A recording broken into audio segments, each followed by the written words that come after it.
Hello everyone, welcome to Sarathi SSC. आज हम इस वीडियो में हरियाणा सीईटी के लिए पीओ का एनालिसिस कर रहे हैं। ये हमारी तीसरी वीडियो है। दो वीडियो ऑलरेडी हम रिकॉर्ड कर चुके हैं।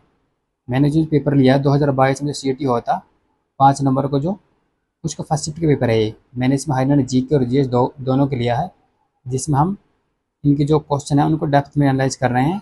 हम आंसर को नहीं देख रहे, बल्कि जो एक्स्ट्रा इन्फॉर्मेशन वो भी हम देख रहे हैं, क्योंकि जो पीओ की होती हैं किसी भी एग्जाम की डायरेक्टली इनडायरेक्ट रिपीट होती हैं। तो हमारा पर्पज़ ये है कि अगर ये क्वेश्चन डायरेक्टली इनडायरेक्ट अगर रिपीट होते हैं तो जो हमारी सीईटी 2025 होने वाला है उसमें हमें बेनिफिट हो। तो इसी को ध्यान में रखते हमने ये सीरीज शुरू की है। कि तो पहला क्वेश्चन शुरू करते हैं आज का अपना। तो पहला क्वेश्चन है, निम्नलिखित जलमार्गों में से किस जलमार्ग को सरकार द्वारा राष्ट्रीय जलमार्ग संख्या 2 के रूप में घोषित किया गया है? पहली स्टेटमेंट है इलाहाबाद और हल्दिया के मध्य गंगा नदी।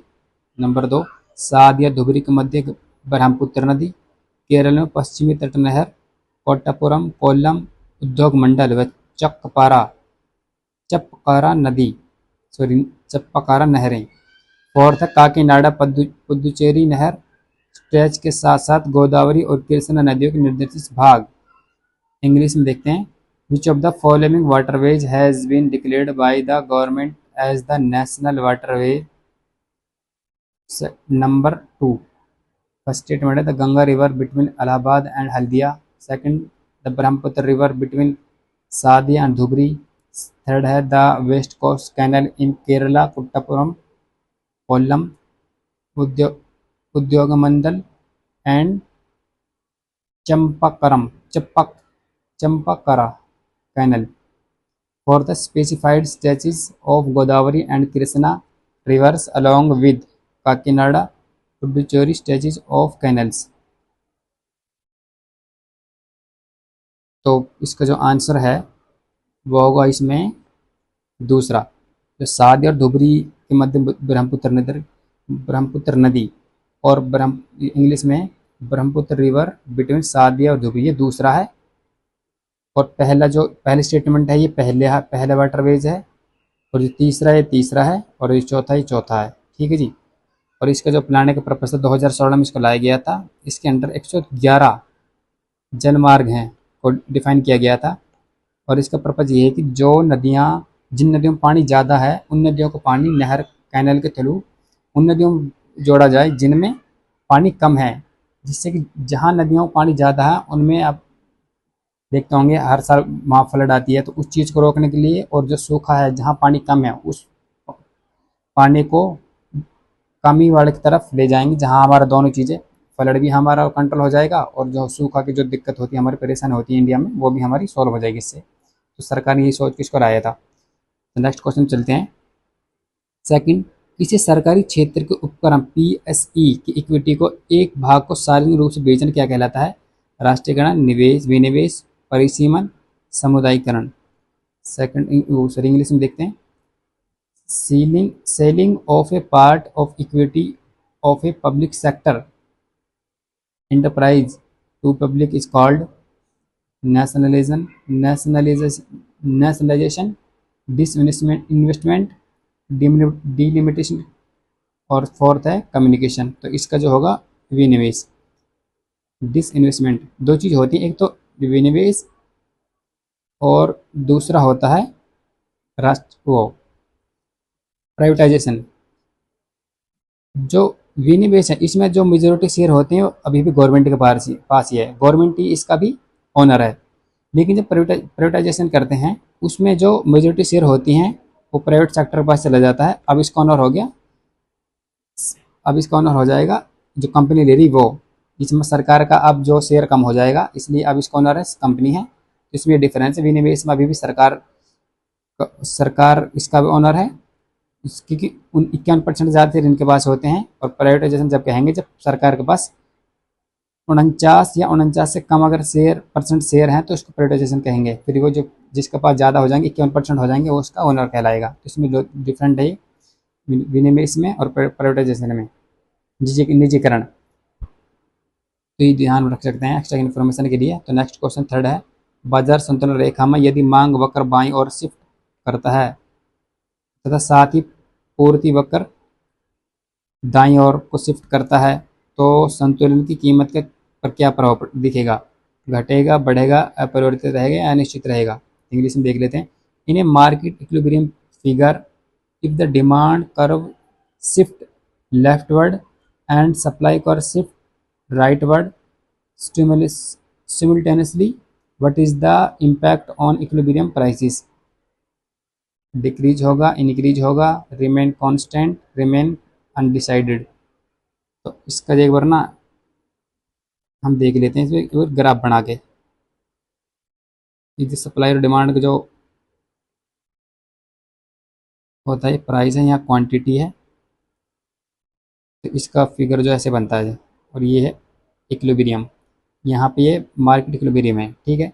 अब जो स्टेटमेंट कह रही है कि जो मांग वो कह रहे जो डिमांड है वो बाईं ओर शिफ्ट हो जाए, तो बाईं ओर मतलब ये नीचे की तरफ आ जाएगा, और अगर अब हम लाइन खींचेंगे तो ये यहाँ आ जाएगा। तो इसका मतलब क्या है, पहला प्राइस यहाँ पे था, प्राइस नीचे कम हो गया, ठीक है। और इससे अब हमारी जो क्वांटिटी है वो भी हमारी कम हो जाएगी। क्वांटिटी का मतलब है जीडीपी ग्रोथ। अगर जीडीपी कम हो गई तो ग्रोथ कम हो गई, ग्रोथ कम हो गई तो हमारी जो ग्रोथ कम है तो फिर अनएम्प्लॉयमेंट भी हमारा बढ़ेगा, क्योंकि अगर ग्रोथ कम होगी तो कंपनियां जो जो अपने एम्प्लॉय उनको छटनी करेंगे, निकालेंगे उनको, तब फिर उससे बेरोजगारी बढ़ जाएगी, ठीक है जी। इसका ही है। और इसमें जो पूछा गया है कि अगर डिमांड कर्व है, जो मांग वक्र है, अगर वो बाएं ओर शिफ्ट हो जाए तो फिर क्या होगा? तो जिसे हम देख रहे हैं इस ग्राफ से पता चल रहा है, तो इसमें घटेगा ये, ठीक है जी। इसका आंसर यही होगा, घटेगा। एक बार ये और देख लेते हैं कि ये कह रहा है कि अगर जो सप्लाई कर्व है जो है, अगर ये दाईं ओर शिफ्ट हो जाए तो दाएं का मतलब नीचे की तरफ आएगा ये ऐसे। और अगर अब हम इसको देख के चलें तो ये यहाँ पे है सप्लाई कर्व में, देखो यहाँ भी प्राइस कमी हो रहा है, ठीक है जी। तो इसका आंसर यही है, सप्लाई कर्व ये घटेगा ये जब इक्विलिब्रियम है, जो impact of equilibrium price decrease हो गए, तो इसका आंसर यही है। नेक्स्ट क्वेश्चन है हमारा, भारत भारत का पहला राष्ट्रवादी कला विद्यालय वर्ष 1919 में किस विश्वविद्यालय में स्थापित किया गया था? इंडिया इसके स्टैंडर्ड पढ़ते हैं। अलीगढ़ मुस्लिम यूनिवर्सिटी, विश्व भारती विश्वविद्यालय, बनारस हिंदू विश्वविद्यालय, इलाहाबाद विश्वविद्यालय। India first nationalist art school was established in which university in 1919? Aligarh Muslim university, विश्व भारती विश्व यूनिवर्सिटी, बनारस हिंदू यूनिवर्सिटी और इलाहाबाद यूनिवर्सिटी। तो इसका जो आंसर है ये बनारस सॉरी विश्व भारती विश्वविद्यालय, इसको रविंद्रनाथ टैगोर ने बनाया था। और शांति निकेतन जो उसका उसमें था, ये शांति निकेतन में था ये, ठीक है जी। ये इम्पोर्टेंट है। और जो बनारस हिंदू विश्वविद्यालय है ये 1916 में बनाया गया था। और इलाहाबाद जो है ये 1817 में एक्ट के थ्रू बनाए गए थे, ठीक है जी। और जो अलीगढ़ मुस्लिम यूनिवर्सिटी ये सर सैयद अहमद खान के द्वारा बनाया गया था, ठीक है जी। एक्स्ट्रा इन्फॉर्मेशन यही है। नेक्स्ट क्वेश्चन पे चलते हैं अपने। औपनिवेशिक भारत में अंग्रेजों द्वारा तैयार की गई एक व्यवस्था सहायक संधि की मुख्य विशेषताएं निम्नलिखित में कौन सी थी? इसे वेलिजली वेलिजली द्वारा बनाया गया था। माफ करिए अगर प्रोनाउंसिएशन में कोई गलती हो जाती तो। बी है सहयोगी पक्ष के भू क्षेत्र में एक ब्रिटिश सैन्य टुकड़ी तैनात रहेगी। सी है सहयोगी पक्ष किसी अन्य शासक के साथ कोई संधि नहीं करेगा। और फोर्थ है ब्रिटिश सहयोगी पक्ष केवल आंतरिक चुनौतियों से रक्षा करेगा। इंग्लिश पढ़ लेते हैं। Which among the following was were features of subsidy alliance is system devised by the British in colonial India? It was devised by Wellesley. A British army contingent was to be stationed in the territory of the ally. The allies could never get into agreement with any other rulers. Fourth है the British were to protect the ally only from the internal threat of power. तो इसके बारे में जान लेते हैं। इसको वेलेज़ली द्वारा ही 1798 में लाया गया था।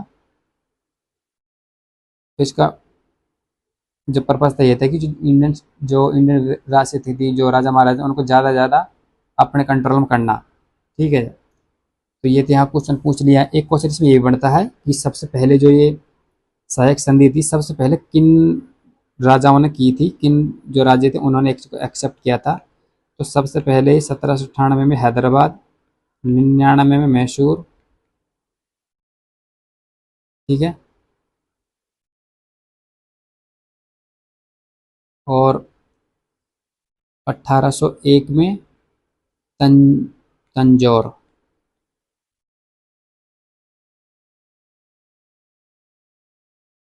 सॉरी,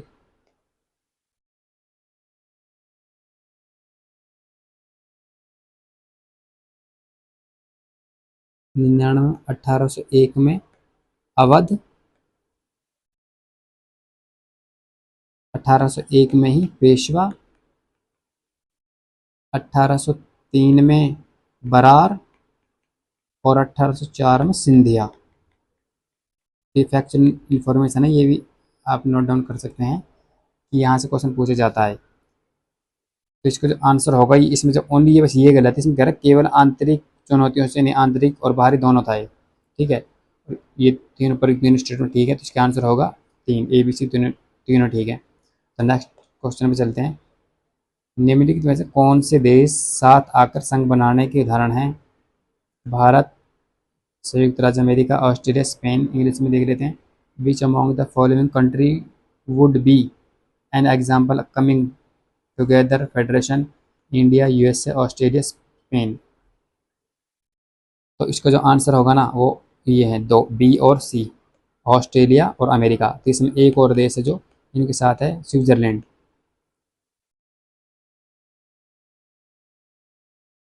इसका जो जो ये देश होते हैं ना, इनकी जो फीचर्स होते हैं इसमें ये, जो इसमें सेंटर और स्टेट की जो पावर होती है सेम होती है। ठीक है जी। और इससे एक और होता है इससे अलग जो है, उसको बोलते हैं होल्डिंग टुगेदर फेडरेशन। इसमें ये कि सेंटर और स्टेट की जो पावर है ना वो सेम नहीं होती है, बल्कि सेंटर के पास जो पावर से ज़्यादा होती है। जैसे हम इंडिया में है, हमारे सेंटर के पास ज़्यादा पावर है, तो ये हमने कहाँ से लिया? कनाडा से। तो इनमें कौन कौन सी देश हैं? इंडिया, स्पेन, बेल्जियम और कनाडा। और हमारा जो स्ट्रक्चर है वो कनाडा बेस ही है, क्योंकि हमारी जो सेंट्रल गवर्नमेंट है उनके पास पावर ज़्यादा, स्टेट के पास पावर कम है। तो इसका ये है। तो एक्स्ट्रा इन्फॉर्मेशन इसी ये है। तो नेक्स्ट क्वेश्चन चलते हैं अपने 7th में। भारत के संविधान संशोधन करने के संबंध में निम्नलिखित में से कौन सा कथन सही है? नंबर 1 है संसद को भाग 3 को छोड़कर संविधान के किसी भी भाग को संशोधन करने की शक्ति है। B, संविधान संशोधन विधेयक केवल लोकसभा में ही पेश किया जा सकता है। थर्ड है संविधान संशोधन विधेयक को पारित करने के बाद राष्ट्रपति की अनुमति की आवश्यकता होती है। तो एक इंग्लिश देख लेते हैं। Which among the following statement is are correct with regard to the amendment of the Indian constitution? First statement है the parliament has the power to amend any part of the constitution except for part third. B है constitutional amendment bill can only be introduce in Lok Sabha. Third है the constitutional amendment bill once pass need to the assent of president. तो एक बार जो संविधान संशोधन bill इसको एक बार देख लेते हैं ये क्या होता है। जाहिर सी बात है संविधान संशोधन बिल संविधान में चेंज करने के लिए लाया जाएगा, तो इसका ये लोकसभा और राज्यसभा दोनों में लाया जा सकता है, ना कि जो दूसरी स्टेटमेंट कह रही है ना ये ओनली लोकसभा में लागी, तो ये गलत है। तो इसको राज्यसभा लोकसभा दोनों में लाया जा सकता है। दूसरी इसमें यह है इसको जो प्रेसिडेंट की प्रायर रिकमेंडेशन की जरूरत नहीं, पहले जरूरत नहीं है, बाद में जरूरी है। ठीक है। तीसरा इसमें इसके लिए जॉइंट सीटिंग होती है, जो जॉइंट सीटिंग की नहीं लाया जा सकता। जो ऑर्डिनरी बिल साधारण बिल उन पर लाई जा सकते हैं, लेकिन जो संविधान संशोधन बिल होते हैं उनमें जॉइंट सिटिंग संयुक्त जो समिति हैं, जॉइंट सिटिंग जो लोकसभा राज्यसभा को एक साथ ला के जब बुलाई जाता है उसको प्रिसाइड करते हैं स्पीकर। और ठीक है जी, तो उसको ये जो संविधान संशोधन है इसके लिए जॉइंट सिटिंग नहीं लाई जा सकती। और इसमें यह कि जो कॉन्स्टिट्यूशन जो बिल होगा, जो अगर वो उसको पार्लियामेंट पास करके भेजती है तो उसको प्रेसिडेंट को अप उस पर साइन करना मैंडेटरी है।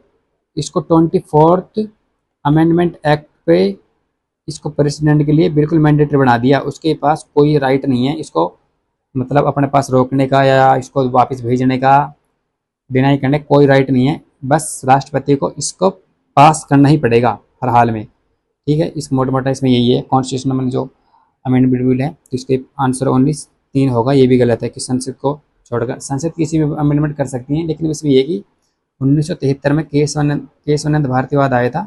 उसमें सुप्रीम कोर्ट बोला था कि जो कॉन्स्टिट्यूशन जो संविधान है उसका बेसिक स्ट्रक्चर को संसद नहीं छेड़ सकती, बाकी कहीं भी अमेंडमेंट कर सकती है। और बेसिक स्ट्रक्चर को कहीं डिफाइन नहीं किया गया, नहीं कॉन्स्टिट्यूशन में, नहीं वो सुप्रीम कोर्ट ने।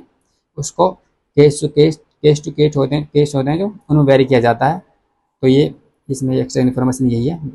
बाकी जो हमारी पॉलिटी की जो पॉलिटिकल वीडियो आएंगी उन्हें हम और अच्छे से हम पढ़ाएंगे। तो नेक्स्ट क्वेश्चन पे चलते हैं।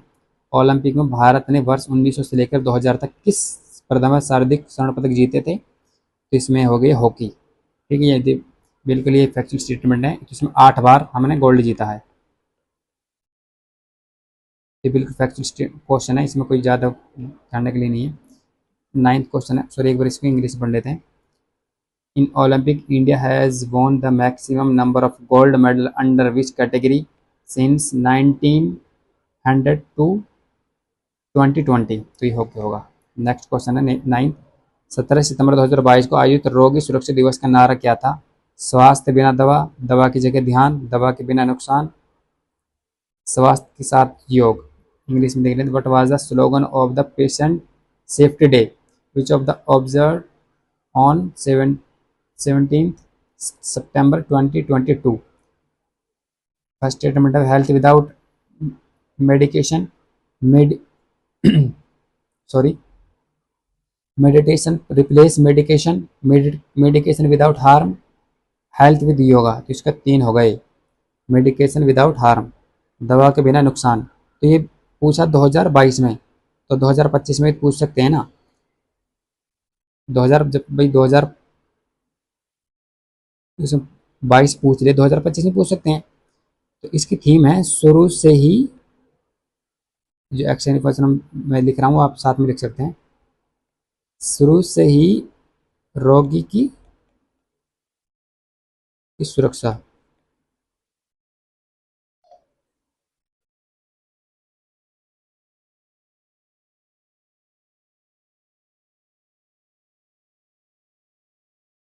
तो इसमें जो छोटे बच्चे होते हैं नवजात, उनको प्रोटेक्ट करने के लिए ज़्यादा दिया है शुरू से ही रोगी की सुरक्षा। ठीक है जी, इंग्लिश में लिख लेते हैं patient safety from the start. Next question है एन। निम्नलिखित में से किस प्लास्टिक का उपयोग बिजली के स्विच बनाने के लिए किया जाता है? Polythene, PVC, bakelite, Teflon. एट इंग्लिश पढ़ते हैं। Which of the following plastic is used for making electrical switch? Polythene, PVC, bakelite, Teflon. तो इसका जो बेकेलाइट होता है ना वो है इसका आंसर यही होगा, क्योंकि ये जो होता है ना ये होता है इसके लो इलेक्ट्रिक कंडक्टिविटी होती है और हाई हीट रेजिस्टेंट होता है, इसलिए इसको यहाँ यूज किया जाता है। और जो पॉलीथीन होती है उसको तो प्लास्टिक बैग यूज किया जाता है, सबको पता है यूज करते हैं ये। और जो पीवीसी है ये पाइप, रेनकोट, वायर सब इसी से बनाई जाती है। इसकी फुल फॉर्म है विनाइल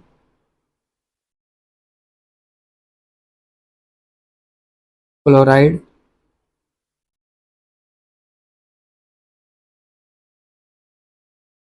पॉलीमराइजेशन, पॉलीमराइजेशन ठीक है। टेफ्लॉन होता है जो ये, इसको नॉन स्टिक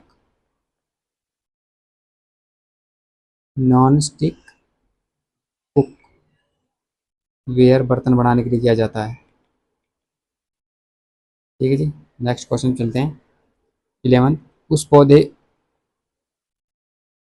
उस पौधे उस पौध समूह का क्या नाम है जिसके पौधे नगर बीज होते हैं, बहुवर्षीय होते हैं, सदाबहार तथा काष्ठीय होते हैं? Gymnosperm, angiosperm, pteridophyta, bryophyta. English पढ़ लेते हैं। What is the name of plant group whose plant bear naked seed and are usually perennial, evergreen and woody? Gymnosperm, angiosperm, pteridophyta, bryophyta. इसका पहला है जिम्नोस्पर्म इसका। ये बिल्कुल फैक्चुअल क्वेश्चन है। नेक्स्ट क्वेश्चन है 12, निम्नलिखित कौन सा सही है? Kilobyte, petabyte, yottabyte, megabyte. Megabyte, kilobyte, terabyte, gigabyte. Exabyte, petabyte, terabyte, gigabyte. Fourth है petabyte, zettabyte, gigabyte, terabyte. English में देख लेते हैं। Which of the following correct sequence? Kilobyte, petabyte, yottabyte, megabyte. Second है megabyte, kilobyte, terabyte, gigabyte. Exabyte, petabyte, terabyte, gigabyte. Fourth है petabyte, zettabyte, gigabyte और terabyte. इसका जो सीक्वेंस होता है, हम जिस नेट यूज करते हैं सबको पता है, तो के बी, फिर एम बी, थोड़ा और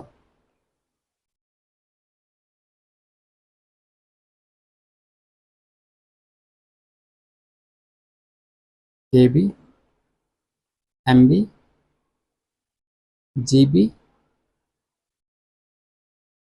उसके बाद है टी बी, टेराबाइट, इसे पेटाबाइट, फिर है एक्साबाइट। तो के बी हो जाए 1024 बाइट होते हैं इसमें, और एम बी में 1024 के बी, इसमें 1024 एम बी, इसमें 1024 जी बी, इसमें 1024 पी बी और इसमें 1024 पी बी टेराबाइट। ठीक है जी, ये एक्स्ट्रा इन्फॉर्मेशन है और ये हम यूज करते भी हैं रोज़मर्रा की ज़िंदगी में। हम फ़ोन को, ऐसे फ़ोन जो आज यूज नहीं कर रहा, तो ये सब हमारे डे बाई डे की यूज की चीज़ें हैं। तो नेक्स्ट क्वेश्चन चलते हैं। गूगल, बिंग तथा याहू इनमें से किसके उदाहरण है? Google, Bing, Yahoo are example. तो ये सर्च इंजन, ये उसमें कोई ज़्यादा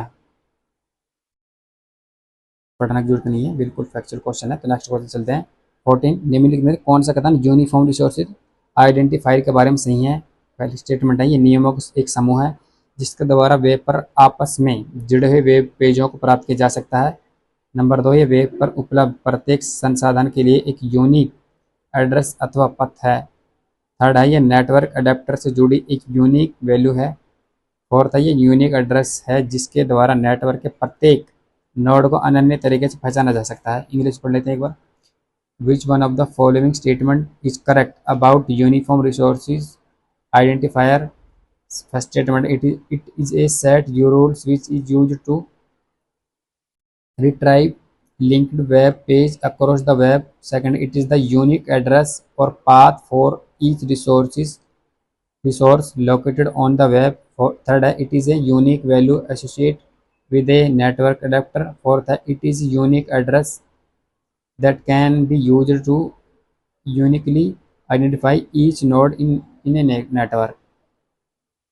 तो इसका जो आंसर होगा ना, उस ये है बी, यह वेब पर उपलब्ध प्रत्येक संसाधन के लिए एक यूनिक एड्रेस या अथवा पथ है। इट यूज यूनिक एड्रेस और path for each resource located on the web. बिल्कुल फैक्चुअल क्वेश्चन है। नेक्स्ट क्वेश्चन है, निम्नलिखित में से कौन सुनिश्चित करता है कि डाटाबेस में डाटा स्टिक त्रुटिहीन या विश्वसनीय है? इंग्लिश पढ़ लेते हैं, सेम लिखा हुआ है इसमें। विच of the following is used to ensure accuracy and reliability of data in the database? Database schema, database constraint, database dictionary, database instance. तो इसका डाटा बेस जो कॉन्स्टेंट है ये इसका आंसर है। नेक्स्ट क्वेश्चन पे चलते हैं। 2010 में किस भाषा को हरियाणा की दूसरी भाषा का दर्जा दिया गया था? तो इसे पंजाबी है इसमें क्या है? ये इसका पंजाबी होगा। एक बार इंग्लिश में देख लेते हैं। Which language was accorded the status of second official language in Haryana 2010? तो पंजाबी है इसमें। 77 क्वेश्चन है। निम्नलिखित में से हरियाणा के किस व्यक्तित्व को खेल के क्षेत्र में 2022 में पद्मश्री का सम्मान दिया गया था? संदीप सिंह, सुमित अंतिल, बजरंग पुनिया, युवराज सिंह। इंग्लिश में देख लेते हैं। Which of the following personalities Haryana received the Padma Shri award in 2022 in field, यहाँ 2022 ये नहीं लिखा हुआ, फील्ड ऑफ स्पोर्ट, तो ये था सुमित अंतिल को दिया गया था ये।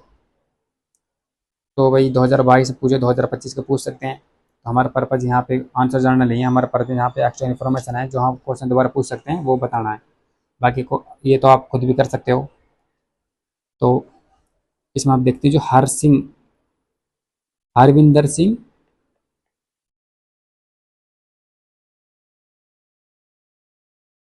इसको खेल में मिला है। और इसको क्यों मिला है? क्योंकि 2024 के जो पेरिस में जो पैरालंपिक हुए थे उसमें इन्होंने गोल्ड जीता था, ठीक है। और जो 2023 में चीन में एशियन गेम्स हुए थे पैरालंपिक वाले, उसमें इन्होंने सिल्वर जीता था। और इस इनके ऊपर क्वेश्चन 2022 में जो सीटी हुआ था ना 6 नवंबर को, उसमें भी क्वेश्चन इसके ऊपर आया हुआ, तो ये बहुत इंपॉर्टेंट है। दूसरा इस साल हरियाणा के दो व्यक्तियों को मिला था, पहला है दूसरा संतराम देसवाल, इसको साहित्य और शिक्षा के क्षेत्र में मिला है, ठीक है जी। ये एक्स्ट्रा इन्फॉर्मेशन होगी, आप ध्यान रख सकते हैं। नेक्स्ट क्वेश्चन है 78। साई राष्ट्रीय बॉक्सिंग अकादमी रोहतक का शुभारंभ किस वर्ष हुआ? इंग्लिश में देख लेते हैं। In which year was SAI national boxing academy Rohtak inaugurated? ये है भाई 2017 में है, ठीक है जी। नेक्स्ट क्वेश्चन है 79। खिलाड़ी सीमा पुनिया अंतिल हरियाणा के किस गांव से संबंध रखती है? Sport person Seema Punia Antil hails which village in Haryana? तो ये खवेड़ा गांव है, खवेड़ा गांव है सोनीपत का, ये वहाँ से है ये, ठीक है जी। और ये क्या है? ये डिस्क थ्रोवर के प्लेयर है। ये एक 2.5 मीटर का घेरा होता है जिसके अंदर खड़ा होकर डिस्क को फेंका जाता है, ये वही डिस्क थ्रोवर की खिलाड़ी है। तो नेक्स्ट क्वेश्चन है 80। 2015 में रिलीज की गई किस हरियाणा फिल्म को 2 राष्ट्रीय पुरस्कार प्रदान किए गए? विच हरियाणा फिल्म रिलीज इन 2015?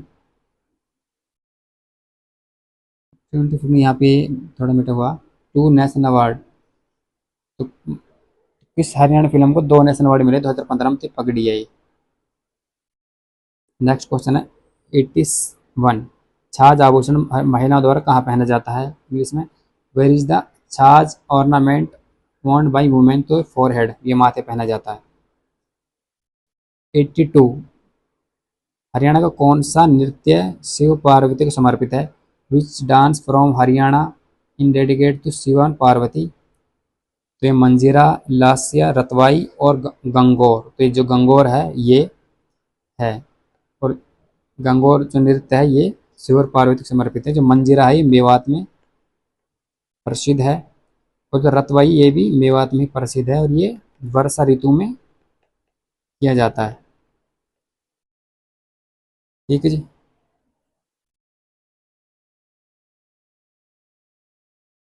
नेक्स्ट क्वेश्चन है,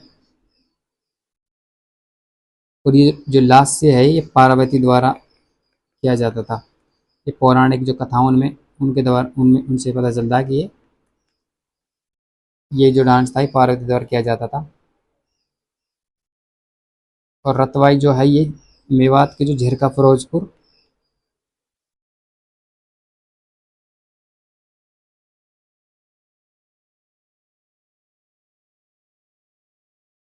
जीरक फिरोजपुर जो शहर है ये वहाँ फेमस है, और दूसरा गुड़गांव में, ये गुरुग्राम। तो ये हम याद रख सकते हैं एक्स्ट्रा इन्फॉर्मेशन।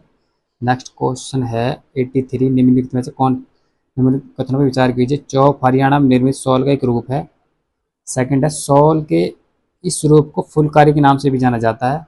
ये इसमें देख लेते हैं। Chowk is a style of shawl manufactured in Haryana. Second है this shawl style is also known as Phulkari. तो ये दोनों स्टेटमेंट बिल्कुल ठीक हैं। दोनों ये चौक होता है जो ये दुल्हन को गिफ्ट किया जाता है, दुल्हन को गिफ्ट किया जाता है, ठीक है जी। और इसमें नेक्स्ट कुछ बताने के लिए नहीं है। नेक्स्ट क्वेश्चन है 84, 1770 ईस्वी में नजीबुद्दौला की मृत्यु के बाद उनका राज सिंहासन किसको मिला। इंग्लिश में देख लेते हैं। After the death of Najibuddaula 1770 AD whose assassin ascended his throne, sorry pronunciation के लिए। तो ये जो इसका जो राज सिंहासन मिला था वो था नजफ खान के को। नेक्स्ट क्वेश्चन है हरियाणा के प्रसिद्ध बड़कल झील का निर्माण कब किया गया।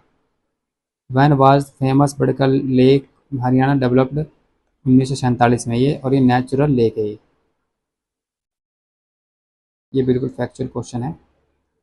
नेक्स्ट क्वेश्चन है, ये क्वेश्चन इसमें मिटा हुआ है थोड़ा, मैं बता देता हूँ। इसमें पूछा गया जो हरियाणा के जो वर्तमान जिले हैं इनको प्राचीन काल में किस नाम से जाना जाता था। तो इसमें क्वेश्चन पूछा गया, और यहाँ पे देख ये इंग्लिश में सही लिखा हुआ है, इंग्लिश हिंदी में गलत लगा हुआ है क्वेश्चन। तो इसको लिखा सरिस्का, सरिस्का, कानोड़, कपिस्थल, पांडुप्रस्थ, और वर्तमान में सिरसा, केथल, पानीपत और महेंद्रगढ़। जो सरिस्का है उसको आज आज सिरसा कहते हैं, और कानौड़ को आज महेंद्रगढ़ बोलते हैं, कपिस्थल को आज केथल कहते हैं, और पांडुप्रस्थ को पानीपत। तो इसका आंसर हो जाएगा 2, ठीक है जी। नेक्स्ट क्वेश्चन चलते हैं 87, बाबा लदाना तीर्थ स्थल कहाँ स्थित है। वेयर इज बाबा लदाना तीर्थ स्थल सिचुएटेड। तो ये है केथल में। नेक्स्ट क्वेश्चन है 88, हरियाणा पंचायत राज अधिनियम 1994 का अध्याय 10 के अनुसार निम्नलिखित में से कौन सी समिति पंचायत समिति द्वारा नियुक्त नहीं की जाती। पहली है सामाजिक न्याय समिति, सामान्य समिति, स्वास्थ्य एवं कल्याण समिति, वित्त लेखा परीक्षा ऑडिट एवं योजना समिति। इंग्लिश में देख लेते हैं एक बार। Which of the following committees in is appointed by the panchayat samiti according chapter 10 of the Haryana panchayat raj act 1994। Social justice committee, general committee, health and welfare committee, finance audit and planning committee. तो इसमें ये हेल्थ एंड वेलफेयर कमेटी ये इसका कोई लेना देना नहीं है, ये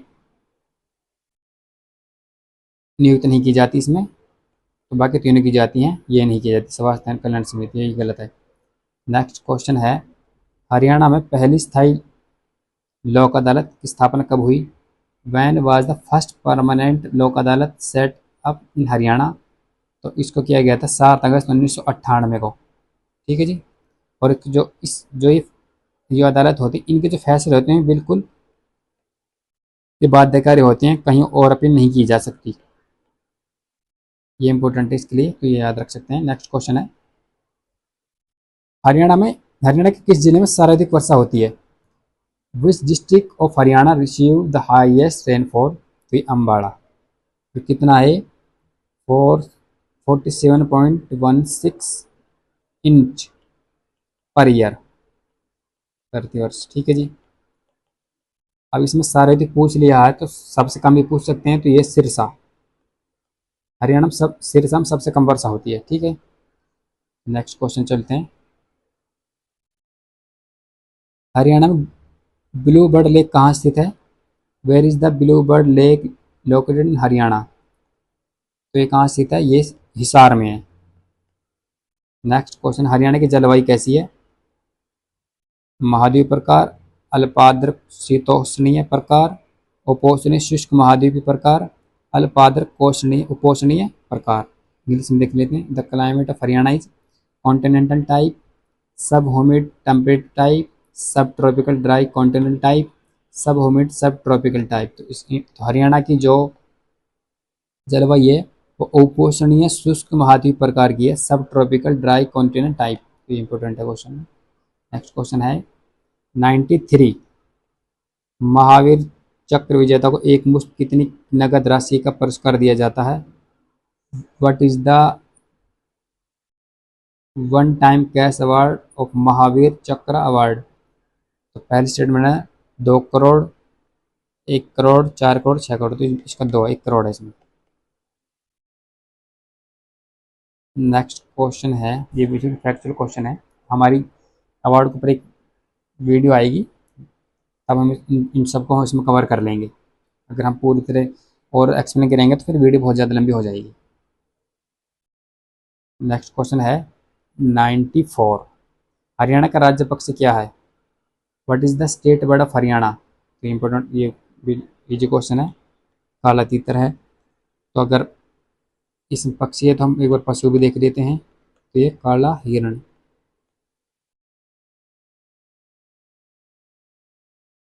ठीक है जी। वृक्ष है पीपल। लेकिन पक्षी पूछ रहे 3 में से पूछ सकते हैं, और पुष्प ये कमल। तो ये याद रख सकते हैं। नेक्स्ट क्वेश्चन है, किस शहर को हरियाणा के दिल कहा जाता है? Which city known as heart of Haryana? तो ये जींद को कहा जाता है।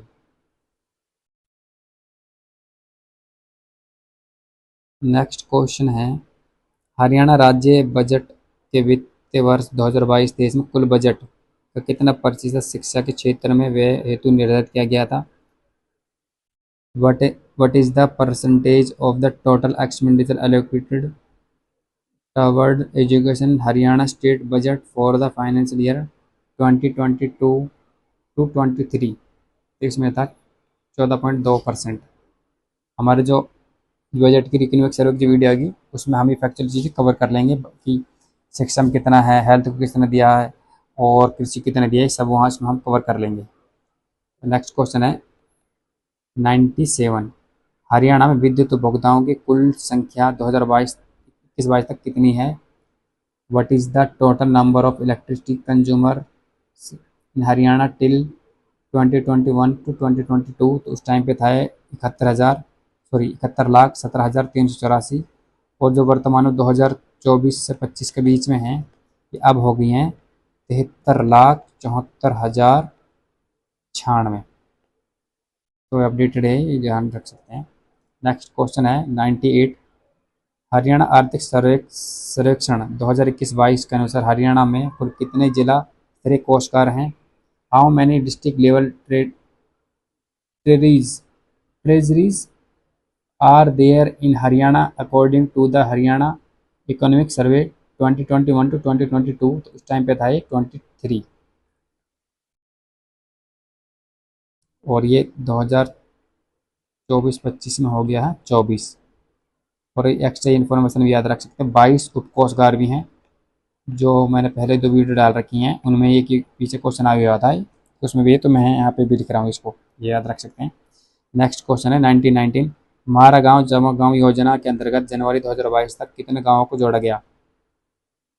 How many village have been associated with हमारा गाँव जमा गाँव स्कीम टिल जनवरी 2022? उस टाइम पे था 5,559।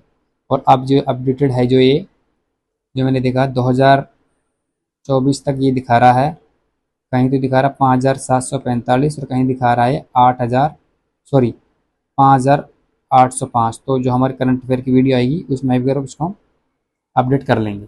नेक्स्ट क्वेश्चन है, हरियाणा में राष्ट्रीय मधुमक्खी पालन एवं शहद मिशन योजना की शुरुआत किस वर्ष हुई? National bee keeping and honey mission scheme was started in which year in Haryana? तो ये 2020 में शुरू की गई थी। तो ये हमारी पीवाईक्यू की तीसरी वीडियो कंप्लीट हो गई है, ठीक है, जिसमें हमने 2022 को सीट हुआ था, 5 नवंबर को, उसके फर्स्ट शिफ्ट पेपर हमने ये डिस्कस कर लिया है। तो जो सेकंड शिफ्ट का क्वेश्चन आंसर है, जो क्वेश्चन पेपर है, उसको हम नेक्स्ट वीडियो में एनालाइज करेंगे। तो अगर वीडियो इन्फॉर्मेटिव लगे तो इस वीडियो को लाइक, शेयर और सब्सक्राइब हमारे चैनल को ज़रूर करें, और वीडियो देखने के लिए बहुत बहुत धन्यवाद।